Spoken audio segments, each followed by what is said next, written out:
My name is Commander Okukog, and welcome to Commander's Corner. Lately, we've been talking about the police brutality, human rights abuse, civil rights, justice. That is the discussion in America now. And this originates because of the political and social conditions of the black people here in America. But I've gotten a lot of people that are asking questions. Why are we not discussing the same issue that are taking place in Africa? Why is it okay for African leaders to abuse Africans, to imprison people without a trial, to go after political opponents, to embezzle the people's money, to do literally everything and get away without any recourse? And it's important that we who want change in America also begins to advocate for those back home who are powerless to challenge the government. It is obvious that many African countries are in need of change, especially political change. Over the years, we've come almost a full circle from colonialism. We know that the white people did a lot of things bad to Africa, starting from slavery to colonialism to so-called independence, but we're dependent on them, to looting of Africa, allowing our politicians and leaders to export their ill-gotten money from Africa to their banks. They call it secret bank accounts.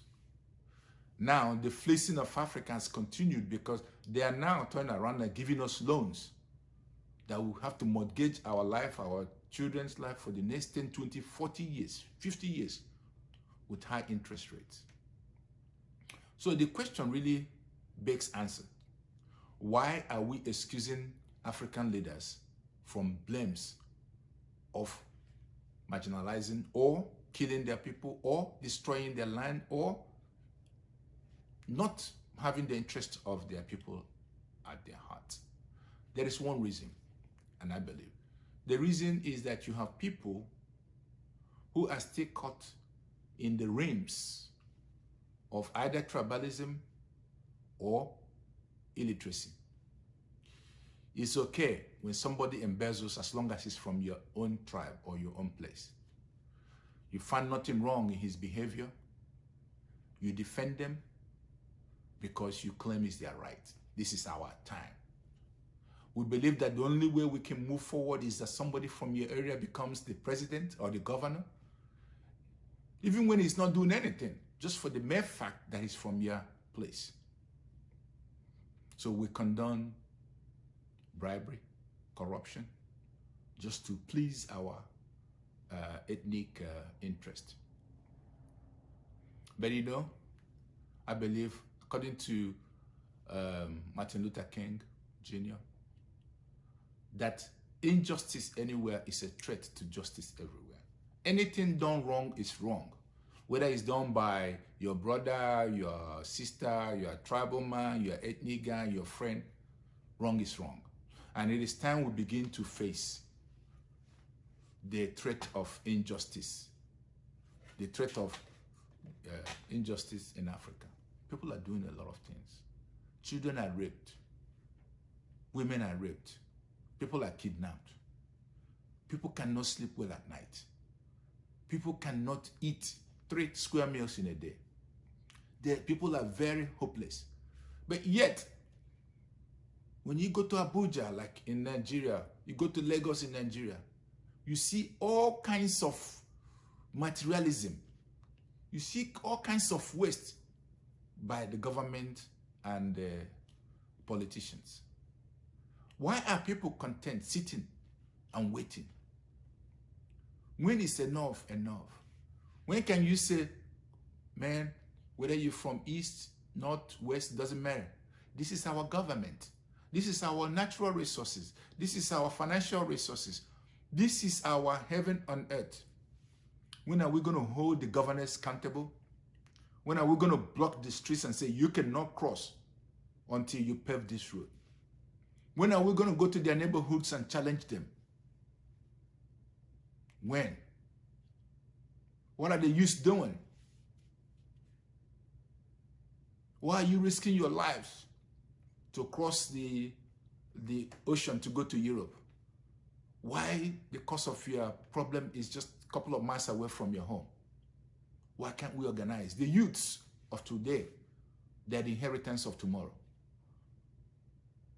I am calling people, whether you belong to a political party, whether you fought for freedom of black people in South Africa, this problem is across the whole African continent. There is no country in Africa where you can tell me people have freedom, people have good income, people have good economy, people have good education. If they do, it's less than 20% of the population. I remember my days in high school. We had a very good secondary school. One that, when I remembered my experience, it really makes me feel that I came from a place. A few years ago, I went back. I cried. It was worse than Animal House. If you know the Animal House story, these schools are today worse than the Animal House. And when we try to organize ourselves with the government, we met brick wall. It was not our business. It was government business. They allocate resources every year to renovate, to take care of these schools. But once the ink dries on the paper of that budget, no one sees the money and nobody asks about them. They are swallowed like the snake swallowed the 6 million naira. Teachers are not paid, so they don't come to school to teach. Pensioners are not paid. They're not paid, they're left at home to rot, to die of hunger. Instead, every time you see the convoy of politicians with all kinds of expensive cars, Lexus, Toyota. So I'm calling on the masses. If you think that your condition is unfavorable to the resources that is abundant in the country, that you deserve better, this is the time for you to get up, stand up, fight the power, fight the authority. The authority is your enemy. They are holding you down. If you think that your governor is not performing, don't wait till the election time to collect 2,000 or 3,000 naira and sell your birthright. This is the time for you to organize. All these NGOs that are doing one thing or the other, get up and be anti-government NGO. It is your money. You must ask for accountability. It is your country. It is your state. Nobody has more right than you. So you must get up. You must demand that they pay teachers so that your children, your brothers and sisters will be taught. You must demand that they pay pensioners so that your uncles, your aunties, your brothers will feed. You must demand that they pay workers so that the streets will be cleaned, so that they can also feed their children. You must demand that there be power supply, electricity. These things are not just things only to the privileged people. It should be a common right, your civil right. Why should you sleep in darkness? Why should you rejoice because you have only 1 hour of electricity in a day? Why are you content? I'm asking you to get up. This is a time of action. This is a time for you to say, I stand with Black Lives Matter. Black Lives Matter everywhere. in Nigeria, in South Africa, in Ghana, in Kenya, we're all black people. As we condemn the brutality of white police people against innocent black Americans, we also condemn the systematic pillaging, corruption in all African nations. We have so much that we shouldn't be lacking. Can we love ourselves less and we demand change from others? Yes, what white people are doing in America, white police, institutionalized racism, they are wrong, I know. But my brother, my sister, the same thing in some various ways are happening in Africa. Africa, wake up. Wake up. It is time that we wake up and deal with the devil that we know. We should chase all these criminal politicians away. It is time that those that cause pain to you are made to pay. And politicians in Africa, I know very well in Nigeria, they cause a lot of pain to people, to you young people, to you pensioner, to you civil servant.